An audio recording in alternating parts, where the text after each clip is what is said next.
Hi ho everyone, this is Guru Scott here today, and I expected Little Brother to be a ridiculous comedy. It is, but underneath all the insanity is a lesson I didn't expect at all. Sometimes the thing stopping us from being happy is the perfect life we invented in our own minds. Today I'm going to look at how Rudd and Marcus both chase a perfect life that doesn't exist, and why they can only find happiness when they finally appreciate what's already in front of them. Let's get into it, shall we? If you enjoyed this movie review, by the way, this discussion, this essay review, then subscribe. I'm working through those 1,000 subscribers. That's my goal. Rudd. On paper, the guy has already won. He's married to a woman who loves him.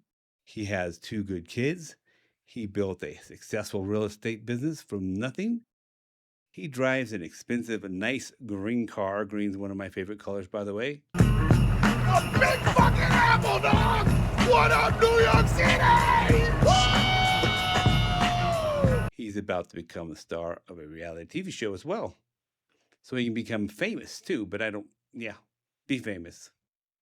Ugh, doesn't sound fun to me. Most people would look at his life and say, "What is the problem, man? This guy is doing fine. Was he not doing successful? How?"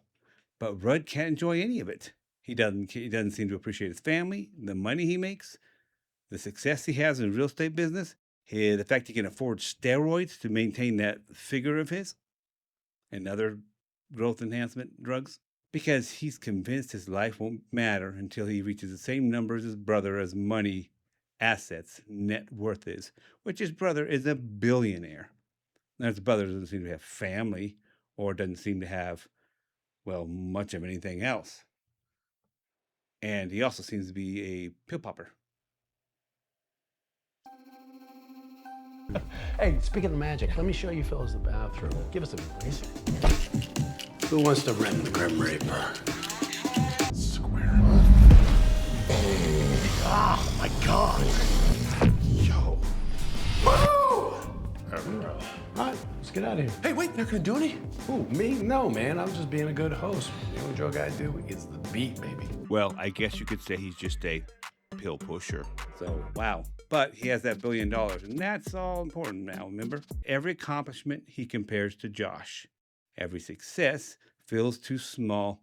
He's chasing the ideal that doesn't exist. Then the movie quietly shows us Marcus doing the exact same thing. Now, Marcus was Rudd's little brother in the Big Brother program when Marcus was in high school.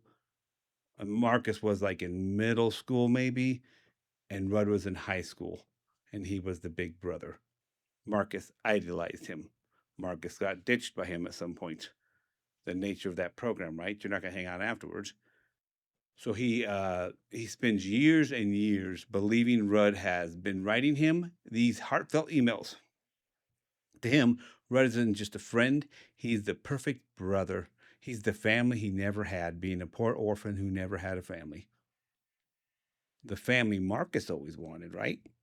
But none of that is real. You see, Rudd never wrote these emails. Mia did, Rudd's assistant. Here's the part I found fascinating. Marcus still had someone who cared about him. Those conversations were real, right? He did have like this connection with Mia. And she's cute. And she's interested in him. The encouragement is real. The connection is certainly real as well. He just couldn't see it because he had this imagination of Rudd being some perfect big brother in his head. And when he sees him and meets him in real life, he sees that no, Rudd is not that person he thought he was at all. In fact, Rudd seems like a bit of an a-hole. So he wasn't really chasing Rudd, was he? He was chasing the idea of Rudd. And that's exactly what Rudd was doing with Josh. Neither man could appreciate what was already in front of them because they were obsessed with what they imagined they could obtain, and they projected onto some other person or object. That's why I think the ending works so well in this movie. Rudd finally stops trying to earn Josh's approval. He realizes Josh never expected perfection from him, expected it from himself. Marcus also has to let go of things, of his little fantasy. The perfect brother he imagined never existed. But something better does. A flawed man, finally decides to become the brother Marcus actually needs. And that'd be Rudd. I just always wanted my brother to look at me a certain way. The way I want Josh to see me. It's the way you see me. By the end, both men stop chasing these fantasies of theirs. Rudd stops chasing approval. Marcus stops chasing the perfect version of a family. Only then can they build something real together and appreciate what they have in front of them: family, friends, jobs, etc. That's the lesson I took away from Big Brother. Be careful chasing idealized versions of success or family or happiness, because sometimes you're so focused on what you wish you had that you never notice what you actually have in front of you. Peace! Yeah, boy.